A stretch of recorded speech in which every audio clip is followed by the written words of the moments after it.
ओम नमो भगवते वासुदेवाय नमः। सद्गुणों से युक्त भगवान विष्णु की वाणी सुनते हुए राजा पराचित ने आश्चर्य से सुखदेव जी से एक गूढ़ प्रश्न किया कि भगवान, यह बड़ा विचित्र है। शंकर भगवान जी ने तो स्वयं भोग विलास का परित्याग कर रखा है। वे महाकैलाश में समाधिस्थ रहते हैं, फिर भी जो कोई उनकी आराधना करता है उनसे धन ऐश्वर्य और भोग प्राप्त होते हैं। दूसरी ओर भगवान विष्णु लक्ष्मीपति सभी ऐश्वर्य के अधिपति हैं, लेकिन उनके भक्त प्राय त्यागमयी जीवन व्यतीत करते हैं। यह विरोधाभास क्यों? त्यागी शंकर की उपासना से भोग और ऐश्वर्य मिलते हैं और लक्ष्मीपति विष्णु की उपासना से विरक्ति।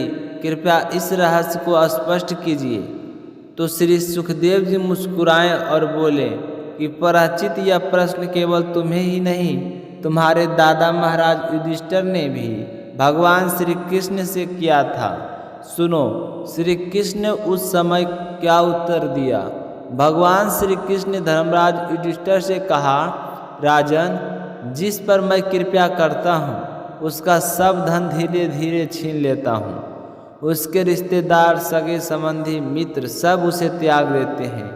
वह जीव बार बार उद्योग करता है, धन कमाने की चेष्टा करता है, लेकिन मैं उसका हर प्रयास विफल कर देता हूँ। जब वह बार बार असफल होकर अंत सांसारिक मोह से उब जाता है, तभी वह मेरे भक्तों का संग करता है और मेरे चरणों में शरण पाता है। तब मैं उसे अपनी विशेष कृपा बरसाता हूँ और उसे परम सुखमयी ब्रह्मांड की प्राप्ति कराता हूँ। यही कारण है कि मेरी आराधना कठिन मानी जाती है। समान लोग शीघ्र फल की इच्छा से अन्य देवताओं की ओर चले जाते हैं। देवादिदेव महादेव जी अत्यंत सहज प्रसन्न हो जाते हैं। थोड़े से पूजन जन से भी वरदान दे डालते हैं। यही कारण है कि उनके भक्त शीघ्र ऐश्वर्य प्राप्त कर लेते हैं। तो श्री सुखदेव जी आगे बोले, पराचित, इस विषय में एक अद्भुत कथा है।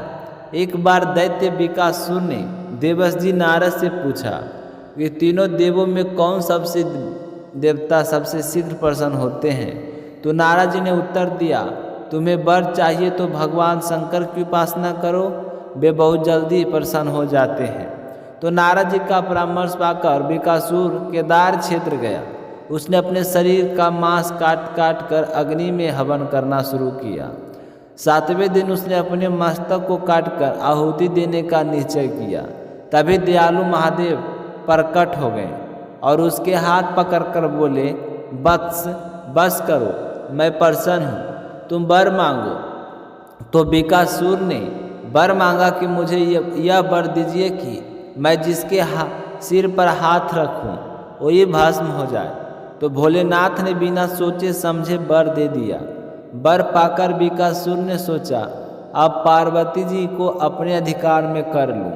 उसने महादेव की परीक्षा करनी चाहिए और उन्हीं की सिर पर हाथ रखने को दौड़ा। अब भोलेनाथ संकट में पड़ गए। वे भागते भागते बैकुंठ पहुँचे।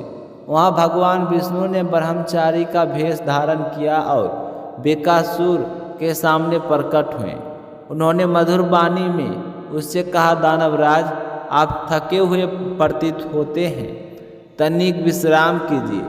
आप कहते हैं कि शंकर जी ने आपको यह वर दिया, किंतु आप जानते हैं कभी कभी शंकर जी की बातें असत्य भी सिद्ध हो सकती हैं। क्यों ना आप स्वयं अपने सिर पर हाथ रखकर परीक्षा कर लें। तो भगवान विष्णु की योग माया से मोहित होकर विकासुर ने अपने सिर पर हाथ रख लिया। उसी क्षण उसका मस्तक फट गया और वह मृत हो गया। तो आकाश में देवताओं ने पुष्प वृष्टि की, साधु साधु का जय घोष किया और महादेव अपने संकट से मुक्त हुए।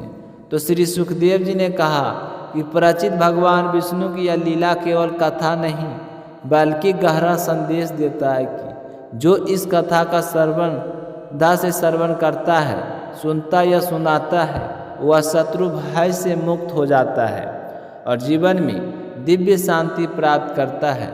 तो भक्तों, आज का यह अध्याय यहीं पर पूर्ण होता है। आइए हम सब मिलकर प्रेम से बोलिए हरि ओम विष्णु भगवान की जय, श्री कृष्ण भगवान की जय, भोलेनाथ शंकर भगवान की जय।